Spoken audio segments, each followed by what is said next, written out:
그렇다고 이것 때문에 너무 고민할 필요는 없고 그 구역이라 해야 되나? 그 조심해야 되는 그 구역만 조금 조심하면 되고 걱정하고 하는 것도 해년마다 뭐 우리가 없었던 거 없잖아요. 그런 거. 안녕하세요. 네, 안녕하세요. 네, 오늘의 주제는 남은 하반기에 2024년 우리 대한민국의 국운 이야기 해볼 거고요. 먼저 제가 드릴 질문은 경제 쪽으로 한번 선생님이 어떻게 흘러갈지 그 흐름을 한번 봐주시면 좋을 것 같습니다.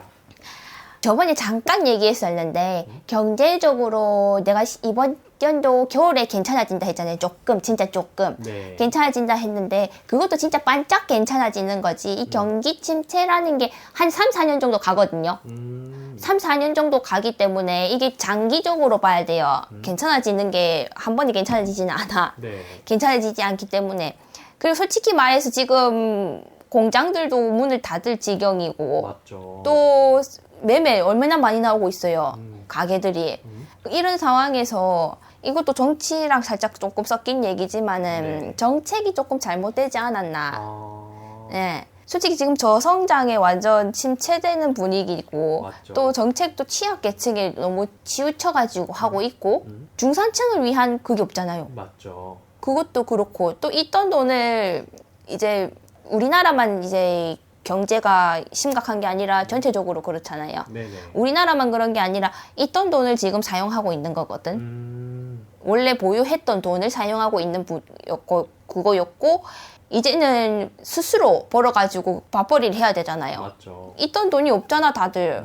다 그걸 다 깨버리고 대출을 받고 뭘 해버리고 맞습니다. 뭐 없는 상황에서 이게 침체가 3, 4년 정도 가고 그 뒤에도 괜찮아지겠다고 확 괜찮아지는 것도 아니고 맞죠. 3, 4년 뒤에도 이제 부동산 음. 조금 괜찮아지거든요. 그때 조금 괜찮아지만 그때 조금 치고 빠지기를 잘해야 되지 않을까.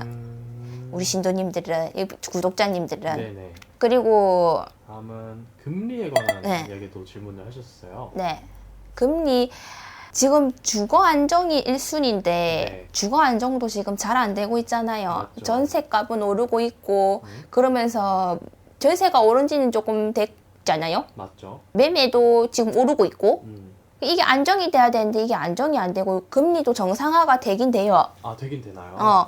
되긴 돼. 근데 옛날처럼 막 3, 4% 그 보기 힘들어. 그래도 한 5, 6% 7% 이렇게 정상화는 되지 않을까. 근데 이게 지금 당장에서 올해 당장에서 정상화되는 것보다는 이것도 조금 봐야 된다. 내년까지는 봐야 된다. 그리고 이거 인하해도 사람들이 아마 그렇게 만족하고 그렇게 할 줄 모르겠다. 아, 옛날이랑 또 다른 상황이 오다 보니까 네. 그러게 또 불만은 또 불만을 만들어내는 거잖아요. 그치. 또 이렇게 금리 얘기하면은 이것도 빼놓을 수가 없을 것 같은데 요즘 말이 엄청 많았었던 금값. 금값이 뭐 오른다 내린다 이렇게 막 오른다 엄청 오른다 하시는 분들도 있더라고요. 선생님 봤을 땐 좀 어떻게 올라갈 것 같으세요? 근데 지금 금일 파는 사람들이 더 많거든, 사는 사람보다. 아, 그래요? 내가 봤을 때는 파는 사람들이 더 많을 텐데, 사는 네네. 것보다, 구매보다는. 네네. 판매가 더 많기 때문에 내가 볼 때 이게 금이 오르다가 조금 있으면 또 내리지 않을까 싶다. 내려도 근데 내가 볼 때 훅 내리진 않아. 이제 사람들이 또 이제 금테크 그걸 하지 않을까 싶은데 저금 적금하는 것보다 글로 눈을 돌리지 않을까 싶은데 그쪽에 좀 더 붐이 일어날 것 같으신 거예요? 금으로. 그럼 마지막으로 이제 우리나라에 생기는 좀 자연재해라던가 이런 좀 기록적인 사고 같은 거가 보이실 수 있으시면은 그런 것도 한번 말씀해 주실 것 같아요.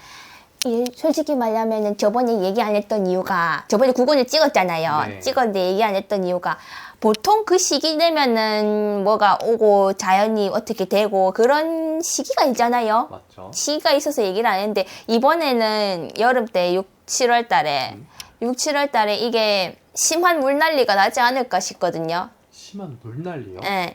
조금만 더 자세하게 말씀해 주실 수 있을까요? 뭐라 해야 되나 이거를 덮어버린다. 물이 건물들을 덮어버린다. 네. 그리고 지금 솔직히 건물들 흔들리는 건물도 너무 많고 네. 잘못되는 부실공사도 너무 많고 네. 그것 때문에 조금 완전 깔아앉지 않을까. 깔아앉는다고요?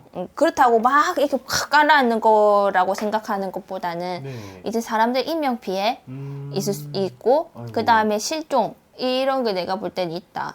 6, 7월 달에. 네네.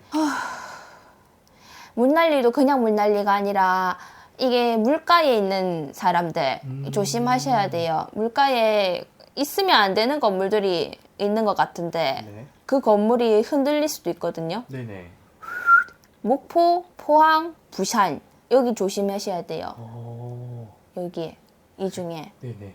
이거 그냥 건물이 흔들리면은 다행인데 그 균열이 일어나고 뭔가 문제가 생기고 할 것 같다. 내가 봤을 때 이 시기에 건물들한테. 최근에 또 엄청 말이 많았던 게 이런 자재라던가 건물 건축 자재 같은 거를 빼돌려가지고 부실공사하는 회사들도 많아졌잖아요. 그럼 진짜 선생님 보여줬던 이런 거가 그렇게 막 비현실적인 일이 되진 않겠네요. 이거는 비현실적인 얘기가 진짜 아니지. 네. 왜냐하면은 지금 부실공사로 인해서 안 그래도 그냥 균열이 있는 집안도 많잖아. 무슨 죄가 없는데도 맞죠. 균열이 있는 집안에 거기다가 이제 비난리 태풍 오고 뭐 오고 그럼 그 집이 어떻게 되겠노? 난리가 나지. 네. 그리고 이 시기 때 우리나라만 그런 게 아니라 다른 나라도 내가 볼 때는 인명 피해가 있다. 아, 이 시기예요? 네. 네네. 지진이 나고 그다음에 홍수가 나고 사람들 피해가 있고 이게 보인다 나는. 올해가 좀 그런 물에 관련된 사고들이 좀 많이 일어나는 거예요? 올해 좀 물난리 좀 많이 날 거고 그다음에 9, 10월 달쯤 되면은 음력이거든요. 네. 음력 9, 10월 달쯤 되면은 불이요? 네. 또 산불이 곳곳에서 난다. 그래서 이거를 진압하고 하는 것도 큰 거. 옛날처럼 크게 확 나는 것보다는 여기저기.